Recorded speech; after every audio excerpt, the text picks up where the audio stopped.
పరిపూర్ణ బోధ 16.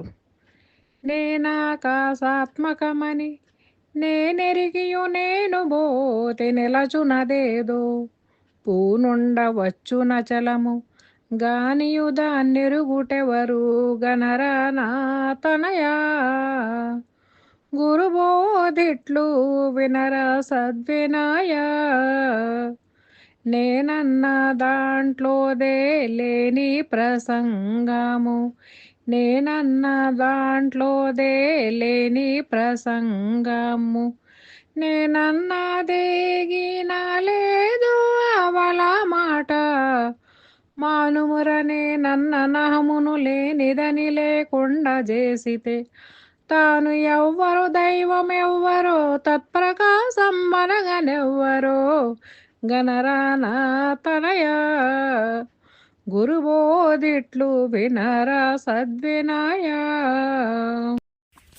జై నిజ గురుభ్యో నమ.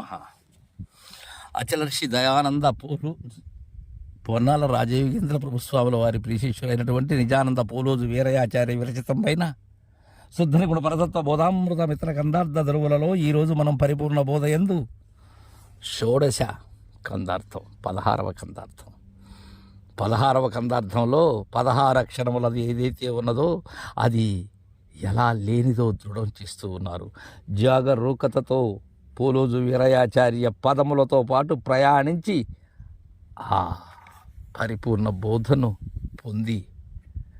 పొందినదేదో అది లేనిది అనేటువంటి విధానంలో ఉందాం.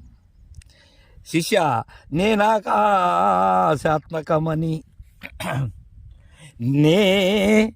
నాకాశాత్మకమని నేనెరిగియు నేను బోతే నిలుచున్నదేదో నేనెరిగియు నేను బోతే నిలచున్నదేదో. ఇది ఈ పరిపూర్ణ బోధలో అత్యంత తీర్పు కలిగినటువంటి కందార్థం. నేను ఆకాశాత్మకమని ఎవరెరగాలి? నేనే ఎరగాలి. ఎలా ఎరగాలి? గురుదేవుని కరుణతో ఎరగాలి. ఎలా నేను ఆకాశాత్మకమును అయ్యాను అనే విషయాన్ని నాకు తెలియాలి. ఇక్కడ సృష్టి క్రమం తెలియాలి. అనాది నిర్వికల్ప పరిపూర్ణ పరబ్రహ్మ ఏదైతే ఉన్నదో దానిలో అవ్యక్తమైనటువంటి మూల ప్రకృతి వ్యాపించి ఉన్నందువలన సంకల్ప మాత్రమున కలిగినటువంటిదే నా నిజస్వరూపం. అలా కలిగేందుకు అవకాశం ఇచ్చినటువంటిదే ఆకాశం. దానికి మునుపు ఉండబడేటువంటి మూల ప్రకృతి లేక మహత్తు మహదహంకారము అనేది ఏదైతే ఉన్నదో అదే ఆత్మ. ఆత్మ ద్వారా కలిగినటువంటిదే ఆకాశం శబ్దగుణము ద్వారా. అది ఎరగాలి ముందు. నా నిజ రూపం ఏమై ఉన్నది? ఆత్మ. అదే బిందువు, అదే ఎరుక. దానిలోనే నేను పొదగబడి ఉన్నాను, అనగబడి ఉన్నాను. అది లేకనే కలిగినటువంటిదే కానీ ఉండేటువంటిది కాదు. అది శాశ్వతము కాదు, అది మాయా. అది నేను ఎరగాలి. ఎలా ఎరగాలి? గురుదేవుని కరుణతో ఎరగాలి. నా స్థానాన్ని నేను చూడాలి, నా వైపు నేను చూడాలి, నా సాయి నేను చూస్తే చాలు. అలా చూసి నేను పోతే నిలచున్నదేదో నేను పోవాలి. నేను ఎక్కడ పోతాను? నేను ఉంటే కదా పోయేదానికి. అయితే నేను పోవలసిందే. నేననే అహం పోవాలి. నేను శాశ్వతమనే భావన పోవాలి. నేను బ్రహ్మము అనే భావన పోవాలి. జ్ఞాన రూపమే నేను అనే భావన పోవాలి. అది నేను అయ్యాను అనేటువంటి భావన పోవాలి. ఈ కందార్థంలో చాలా లోతైన విచారణ కావాలి. అలా పోతే నిలచున్నదేదో నేను పోయిన పిమ్మట, నేను రాక పూర్వము నేను ఉన్నప్పుడు నేను పోయిన పిమ్మట నిలచు ఉన్నదేది? ఉన్నదే ఉన్నది. ఏంటది? నేను పేరు పెట్టినటువంటి పరిపూర్ణం. తనకు పేరు లేదు. అది ఏ పేరు కానిది, ఏ పేరుకు అందనిది, ఏ రూపు లేనిది, ఏ పని చేయలేదు. అది దానికి పేరు పెట్టినది నేనే. అలా నిలచున్నదేదో పూనుండవచ్చు నచలము. నిలచనిది ఏదైతే ఉన్నదో అది అలా ఉన్నది. ఏంటది? అచలము అంటున్నారు.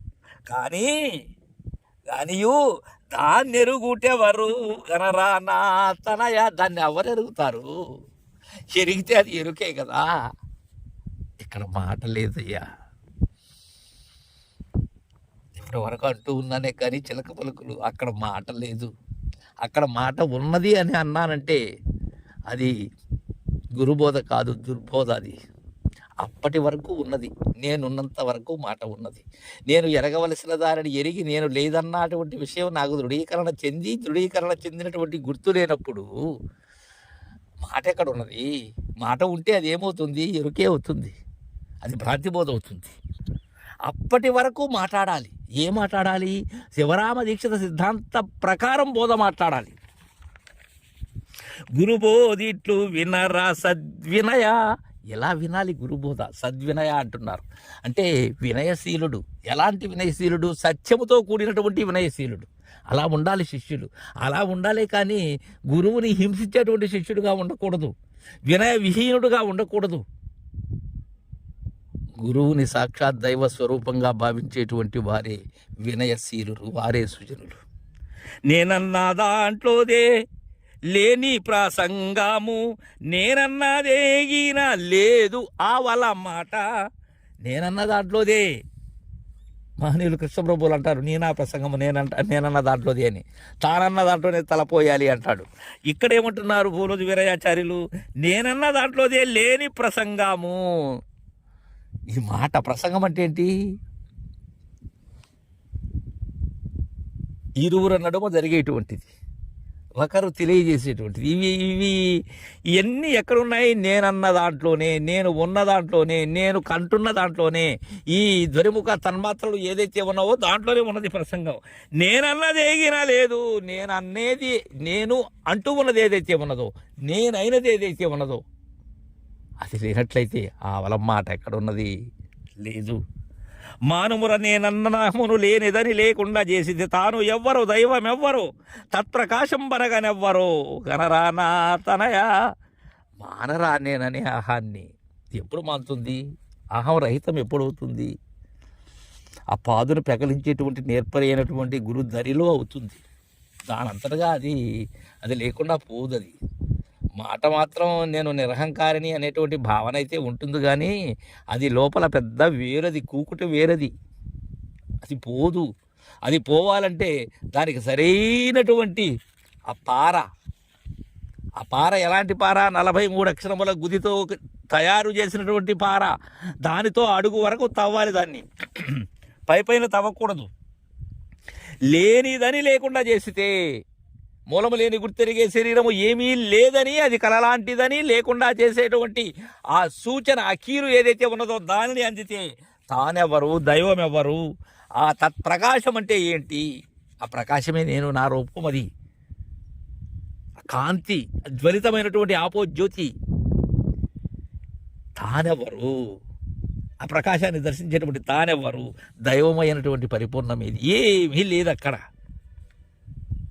ఆ గరరానాథ కనేందుకు తనయుడు ఎక్కడున్నాడు, తండ్రి ఎక్కడ ఉన్నాడు, గురువు ఎక్కడున్నాడు, శిష్యుడు ఎక్కడున్నాడు? గురుబోధిట్టు వినరా సద్వినయ అని తెలియజేశారు. ఈ కందార్థాల లోతుని గమనించాలి మనం. జై గురుదేవ.